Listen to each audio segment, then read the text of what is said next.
And on the sidelines of the summit, President Trump's expected to meet the Indian Prime Minister Narendra Modi.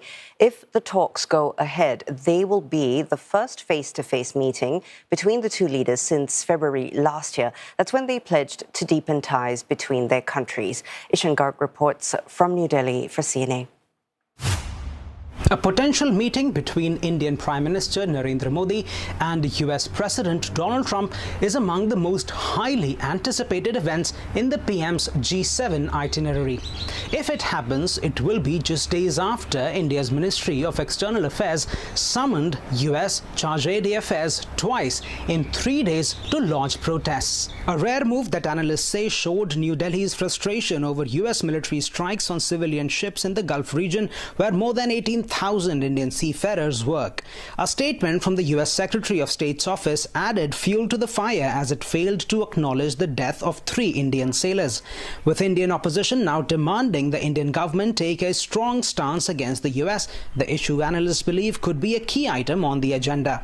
I'm quite sure it will be raised because it has been taken up at different levels, as we know. In the public domain, we have really an uproar, basically, a lot of distrust against the Americas, the way they did it. It is not that it was just by accident it happened.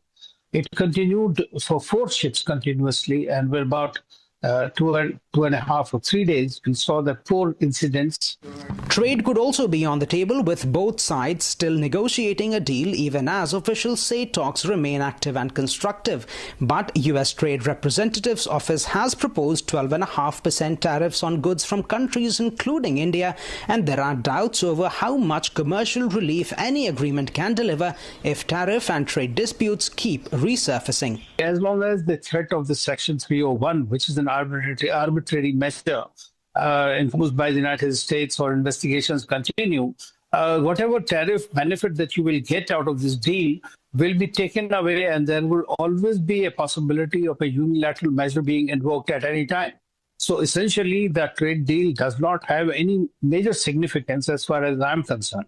Beyond trade, experts say India will want the Quad grouping to stay active and engaged. The bloc includes India, US, Japan and Australia, and is seen as a counterbalance to China in the Asia-Pacific region. But there are concerns that President Trump might not be as committed to the bloc as his predecessors. Despite that, analysts say India-US relationship remains broad and strategically important, but the real question is how much stress it can absorb while President Trump is in office. For CNA, I'm Ishan Garg in New Delhi.